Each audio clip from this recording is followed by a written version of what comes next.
Good morning, everybody. I'm Marcy McCarthy, and I'm a successful businesswoman in the cybersecurity industry. I was also elected as a 2020 national delegate for the Republican National Convention.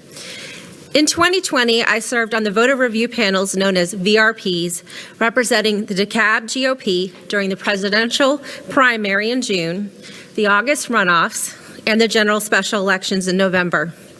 Today, I'm going to share with you how the processes and controls were either altered and removed entirely for the general special elections that were in place in the June presidential primary and in the August runoffs, which caused several irregularities and inconsistencies within the VRPs in DeKalb County.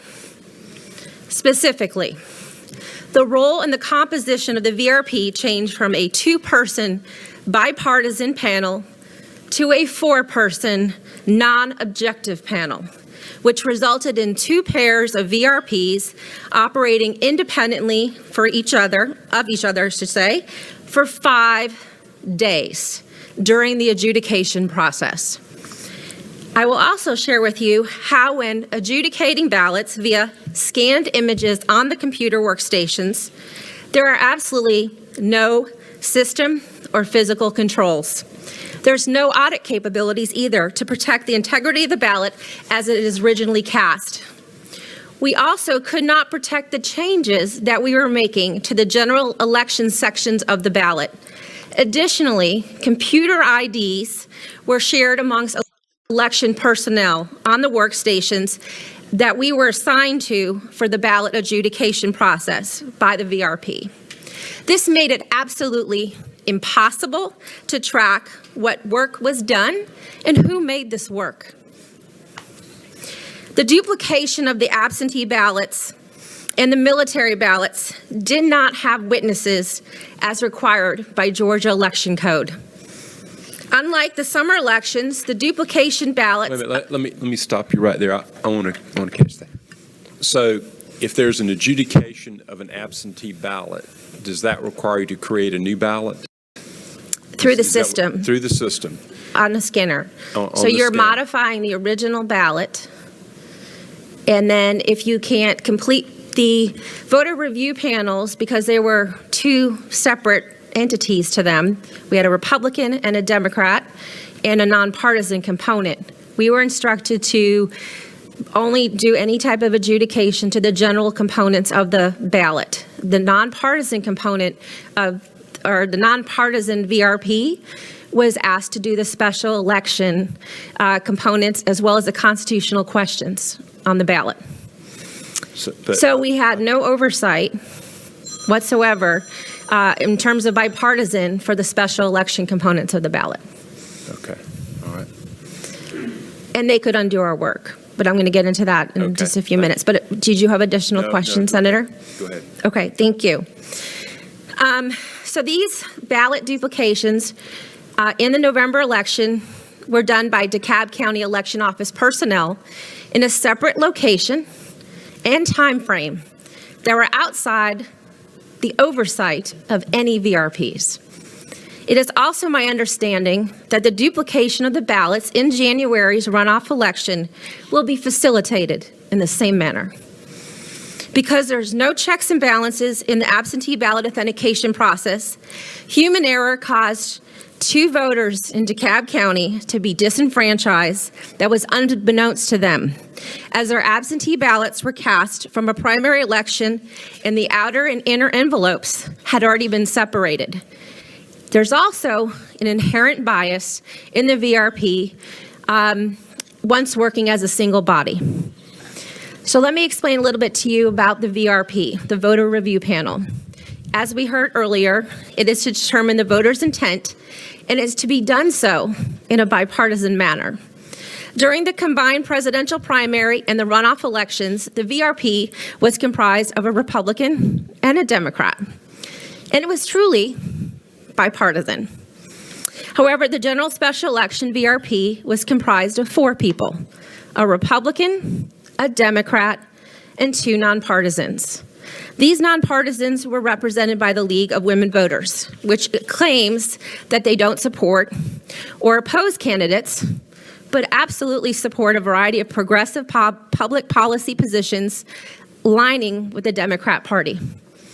So in practice, the VRP composition during the general special election was comprised of 1 Republican and 3 de facto Democrats.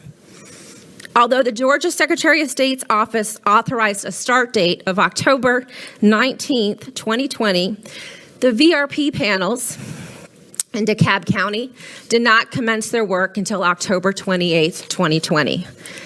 For 5 days, the Republican and the Democrat participating in the bipartisan portion of the VRP only adjudicated the general election components of the ballot and put over 800 absentee ballots into a system quarantine mode for the nonpartisan VRP to adjudicate the special Senate election, constitutional amendments, and other questions on the ballot. These 800 plus ballots were adjudicated separately with no partisan oversight and done via an honor system. This was done to expedite the workflow of the VRPs due to the high volume of absentee ballots, a delayed start, and there was only 1 pair of nonpartisan VRPs for 5 to 7 pairs of bipartisan VRPs.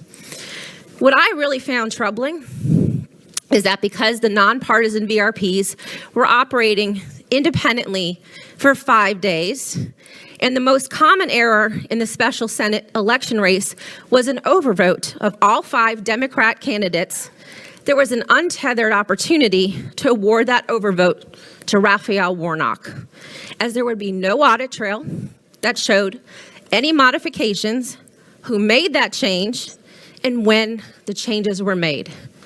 Additionally, the computers, as I mentioned earlier, to review the ballots were signed into by DeKalb County Election Office workers who seemingly shared the same user ID, and they could be logging on to multiple workstations at the same time. So we had no controls. There was no way to track who actually logged onto these computers, who used them, what time, when the work was performed, and how long the work was being done. Whether intentional or plain incompetent, this effectively made it impossible to audit the work of these individuals, to detect fraud, and adhere to Georgia's election code. During the entire time of the November election, there was a significant difference in the duplication process of the absentee, military, and UCAVA ballots from the presidential primary and runoff elections, in that the duplication of it was performed by an unsupervised election workers and not by a VRP. In the summer elections, the VRP duplicated the absentee, military, and UCAVA ballots that could not be read by the scanners. It is really important to note that in Georgia, military ballots cannot be read by our state-of-the-art scanners.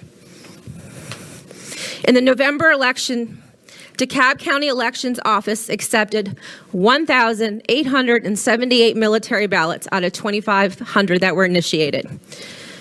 To elaborate on the duplication of a ballot and what was done in earlier elections but was not done in the November election is that one VRP would read the contents of the original ballot while the other VRP would duplicate to a clean ballot with a special black marker that could easily be read by these scanners. When we swapped the ballots, called out the contents of the original ballot, and then we would audit that against the new ballot. The work was very labor-intensive and time-consuming, but it was overseen by a DeKalb County election supervisor, and it was bipartisan. As a result of the election workers performing the duplication of the ballots in the November election, and the fact that they were only sending us to the VRP the absentee ballots that they determined to be clearly duplicated due to the errors that they found, they were essentially serving as a de facto VRP by duplicating and performing an initial ballot adjudication of the absentee ballot during the November election. It is my understanding, again, that the elections office personnel will be duplicating ballots without any oversight in the January runoff elections. My final area of concern is twofold in that there are no checks and balances in the absentee ballot authentication process, and there's no defined escalation procedure. In that, if there's not a unanimous decision, because there's no creation of a vote review panel, which is also outlined in our state election code. Rather, that role was done on an ad hoc basis by the seat of their pants, and an election office supervisor did it. During my VRP on November 3rd, 2020, from 12 to 2 p.m., the VRP was asked to review a pile of paper absentee ballots, only to be stunned to find a presidential primary ballot included within the general special election absentee ballots. The ballot was put aside as we awaited for an election supervisor to tell us what to do. This was a Republican ballot voting for Donald J. Trump at the top of the ticket. We came across a second one a short while later, also from the presidential primary, and this time it was for Vice President Joe Biden at the top of the ticket. The election supervisor was also unsure on how to discover or handle these absentee ballots for an election that already occurred. So after a short period of time, she returned and said that the aforementioned absentee ballots were deemed to be valid during the opening and processing stage. As the envelopes, though, were no longer affiliated with the two absentee ballots, they had to be spoiled and disqualified. After asking some additional questions, we learned that this was a common error where a voter confuses the absentee ballots. This error should have been caught by the election office personnel at the time of the opening and validation of the absentee ballot, where the voter could be contacted to cast a ballot in the correct election, which was the general special election. Furthermore, these two ballots should not have been put forth to a VRP, as we're instructed to assume that these absentee ballots are legal ballots. Consequently, 2 DeKalb County voters had their absentee ballots accepted, but were ultimately disenfranchised. This situation has actually troubled me in the past month or so since our election occurred, because there was no way for us to honor a voter's intent. And since I've often wondered, since this happened, how many other Georgia voters unknowingly had their votes suppressed because of these mistakes, but logged into the MVP system only to see that their vote had been cast. My final area of concern was on November 4, 2020, during my 12 to 4 p.m. shift, where the VRP was asked to review a set of paper ballots. Now the 4-person VRP was working in sync, and we came across a ballot that had gotten wet and the ink had run. After a careful inspection of the ballot, the 1 Democrat, 2 nonpartisans, and myself were in disagreement around the voter's intent. 3 were favoring a vote for Raphael Warnock, and 1 was against. As the sole Republican, I was outnumbered. Due to my strong dissent of this decision, we sought the advice and knowledge of an election officer supervisor to determine the correct resolution on how to handle the vote or how it could be escalated. Once again, acting as the de facto chief voter review panelist, the supervisor ruled in favor of Raphael Warnock, siding with the de facto Democrat VRPs. The process was, again, on the fly, and the only thing that we were able to do at this point was fill out the green exception form that outlines the instructions for the VRP, for the ballot duplicators, now the election workers. It was tossed in a pile and later scanned, assumingly, in a pile. In conclusion, my testimony demonstrates that there is not a bipartisan VRP in DeKalb County that took place in the November elections. And furthermore, it is evident from my firsthand account from serving as the VRP representing the Republicans that there's a significant bias towards Democrats. Combine this with the dereliction of duties and inadequate communications, DeKalb election officials and the DeKalb Board of Elections have failed to deliver a transparent election.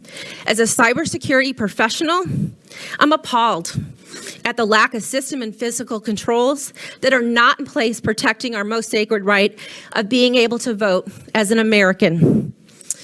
I believe that if an audit were to be performed on the DeKalb County Review Panel adjudication process, it would receive an F, as it failed to advocate and protect the voters' intent.